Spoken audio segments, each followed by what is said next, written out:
Júlia, eu não entendo o que é isso de aposentadoria híbrida, eu me confundo, que história é essa de tese no STJ e o que tava lá no STF, o que é período descontínuo e remoto? Calma, segura lá que eu já vou te explicar isso tudo de um jeito bem descomplicado.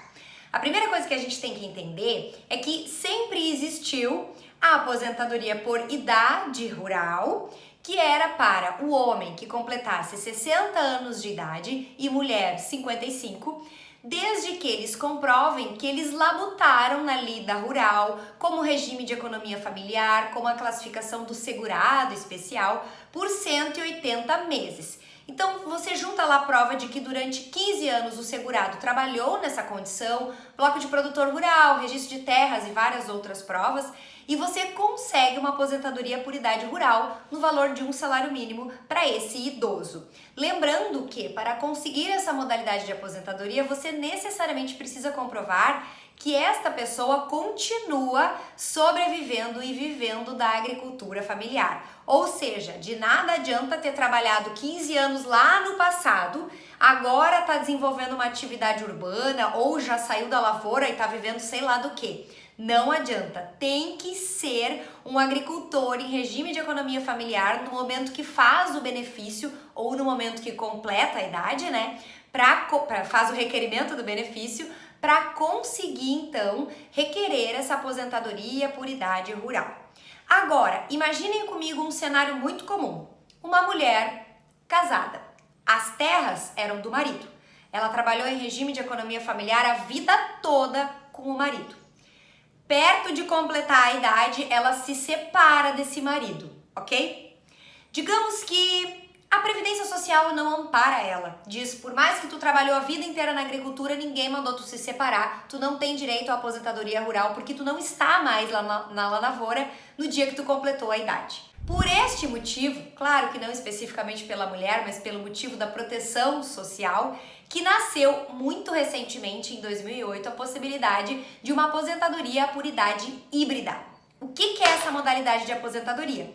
Para as pessoas que não conseguem requerer a aposentadoria rural, porque provavelmente não estão mais vivendo do regime de economia familiar na agricultura, só que ao mesmo tempo essas pessoas conseguem mesclar tempo de contribuição rural com tempo de contribuição urbano e se aposentam na modalidade da aposentadoria por idade híbrida.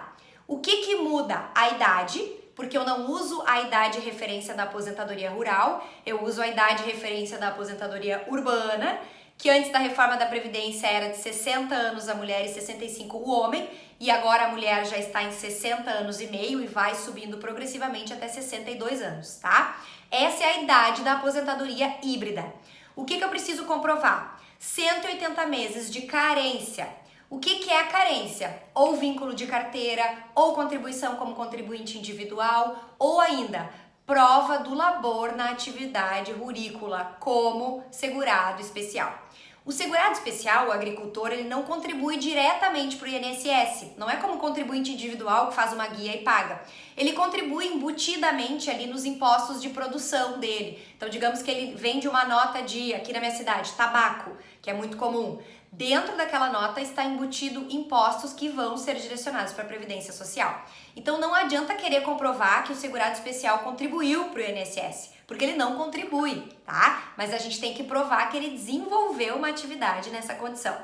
Agora, o que estava lá no STJ no tema 1007? Lá no STJ chegou a discussão de se era possível, na hora de se aposentar na modalidade da aposentadoria híbrida, usar tempo remoto e descontínuo antes de 1991. Por que essa data? Porque lá no parágrafo 3º do artigo 55 da Lei 8.213, que é o capítulo da aposentadoria por tempo de contribuição, tem uma menção expressa de que os períodos de trabalho rural antes de outubro de 1991 podem ser computados na aposentadoria por tempo de contribuição independente de pagamento, tá? E aqui é outra modalidade de aposentadoria, é a aposentadoria que não tem idade mínima, mas a pessoa precisa comprovar os anos de contribuição. Antes da reforma da Previdência, o homem 35 e a mulher 30. Então ele poderia usar esse tempo rural antes de 91 como tempo de contribuição, mesmo que ele não indenizasse, só que aí tá o pulo do gato. Nesse parágrafo está escrito no final da frase, exceto para carência.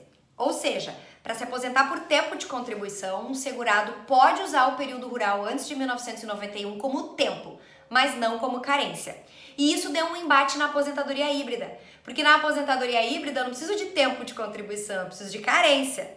E aí entrou toda essa discussão, se eu podia usar ou não esse período. Por que descontínuo? Porque entende-se que esse segurado tinha que trabalhar continuadamente, ele não poderia interromper esse trabalho rural, ficar, sei lá, mais de 3 anos sem trabalhar no rural e voltar. E aí toda essa discussão estava no STJ, passou pela TNU, a TNU primeiro entendeu que não podia usar o tempo antes de 1991 na aposentadoria híbrida, o que foi reformado no tema 1007 do STJ. O STJ disse o seguinte: não faz sentido nenhum essa história de não poder usar o tempo antes de 1991, sendo ele descontínuo ou não, tendo ele indenização ou não. Tem que usar sim pelo princípio da proteção social, tá? Então o STJ definiu que sim, é possível usar o tempo antes de 1991 na aposentadoria híbrida, como carência, tá? Até porque o que tá lá no capítulo que eu falei pra vocês, que diz que não pode ser contado pra carência esse período, é da aposentadoria por tempo de contribuição. É outra história que não se aplica aqui, certo? E aí o STF recebeu esse tema para decidir se tinha alguma matéria constitucional, para saber se ele ia ter que se posicionar ou não. E o STF disse não, isso não é assunto para nós, não tem nada da Constituição Federal. O que o STJ decidiu tá decidido e é o que tá valendo. Então, resumindo toda essa história da aposentadoria híbrida, é isso, tá? Se esse vídeo te ajudou, me ajuda também. Curte, compartilha com os amigos, me segue lá no canal do YouTube Advogada Júlia Batista, que já vai me ajudar e eu vou me estimular para continuar produzindo conteúdo para vocês. Espero que vocês tenham gostado e até a próxima.